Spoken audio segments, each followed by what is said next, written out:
Pessoal, tudo bem com vocês? Bora atualizar as notícias do Timão porque, a negociação com Fabrício Angileri esfria, o lateral esquerdo. Tem lesão de um volante titular do Corinthians e um recado da torcida organizada. Também está definido aí o próximo adversário na fase de quartas de final do Campeonato Paulista. Fala, fiel torcida. Seja muito bem-vindo ao Corinthians. Notícias hoje. Aqui é o seu espaço para ficar por dentro de tudo sobre o Corinthians.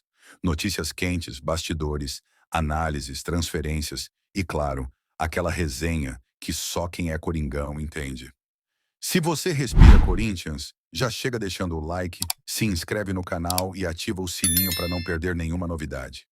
Agora, bora falar do Bom, Todo-Poderoso? pessoal, foi muito ruim, né? E inclusive o day after, né, a repercussão do empate na Venezuela chamou a atenção. Realmente foi unânime, todo mundo entendeu de que o Corinthians não jogou bem, os jogadores mesmo acho que reconheceram, e esse é o primeiro ponto, né? O técnico Ramon Dias, na entrevista coletiva, dizer: deixamos de correr. Agora é explicar o porquê, né? Agora é entender o porquê o clube deixou de correr num jogo de pré-Libertadores. Mas ok.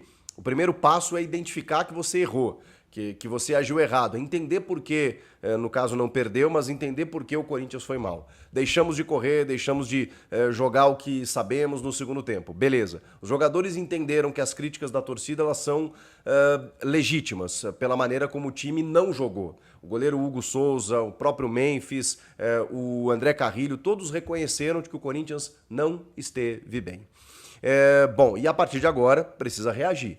Não só no Campeonato Paulista, nos próximos jogos, mas nesse jogo de volta, na quarta-feira da semana que vem, na Neoquímica Arena, para vencer e vencer bem e aí não deixar qualquer margem, qualquer brecha para uma tragédia. Seria uma tragédia o Corinthians ser eliminado já nessa primeira fase.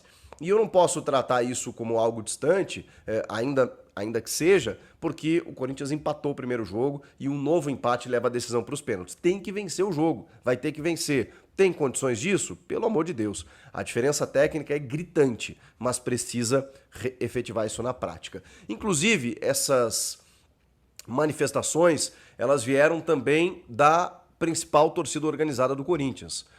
A Gaviões da Fiel emitiu um comunicado dizendo que tal postura é inaceitável, né, entre aspas, essa última expressão, que é o que todo mundo concorda, né? Que foi uma postura apática que não representa os ideais do Corinthians, né? Que inclusive o presidente Alê, né, o presidente da Gaviões e a própria torcida organizada conversou com líderes do elenco e manifestou essa contrariedade da maneira como o Corinthians se portou em campo lá. Então, essa resposta vai ter que vir, não só para a organizada, para o torcedor em geral, para o clube, para a instituição. Foi um desrespeito, na verdade, à instituição, a maneira como esses jogadores atuaram. Esse jogo também, ele acabou revelando aí, né, uma lesão muscular do atleta Ranieri, né, um volante que foi titular em 8 partidas nesse ano, um cara que vinha jogando, né, muitas vezes na abertura de meio campo. Acho que até não tão bem quanto ele termina a temporada passada, mas é um titular da equipe. É um cara importante, da confiança do técnico Ramon Dias, e os exames detectaram, né? Ele foi substituído ainda no primeiro tempo pelo Breno Bidon, lá na Venezuela, e os exames detectaram uma lesão muscular de grau 2 na coxa direita. Isso dá uma média de um tempo de parada de 4 a 6 semanas. Não é tão simples assim.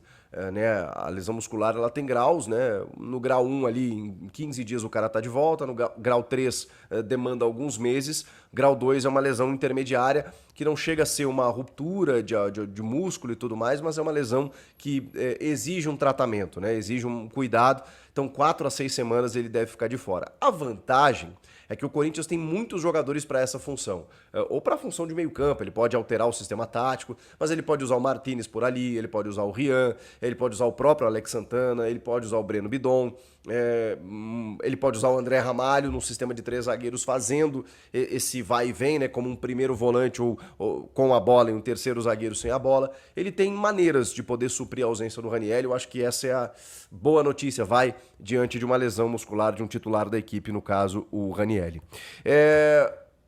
Falando de mercado, uma das situações mais preocupantes nessa temporada vem sendo a das laterais, né? A gente tem batido nessa tecla, tem falado, inclusive, que o Corinthians precisa ir ao mercado para resolver não só a lateral esquerda, como vinha fazendo, mas também a lateral direita. Não dá para depender apenas do Mateuzinho ou do Léo Maná. Não dá para depender apenas do Hugo ou do Matheus Bidu. Muito menos do Hugo, muito menos do Léo Maná. Se Mateuzinho e Bidu, que terminaram bem o ano, e a gente reconhece isso, eles já não são soluções inquestionáveis, vocês imaginem os reservas, que hoje, para muitos, ou para o Ramon, na esquerda, o Hugo até é titular da equipe, de uma forma meio inexplicável.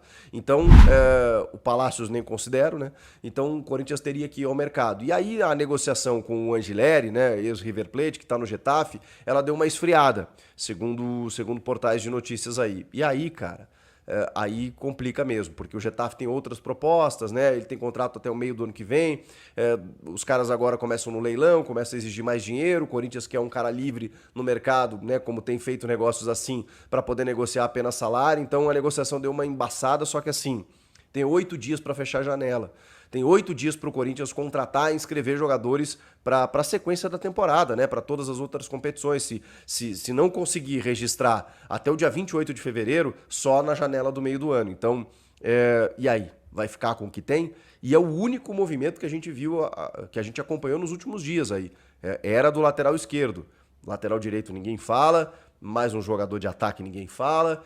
Saídas também, se falou do Pedro Raul e tudo mais. Para o Ceará também não foi adiante.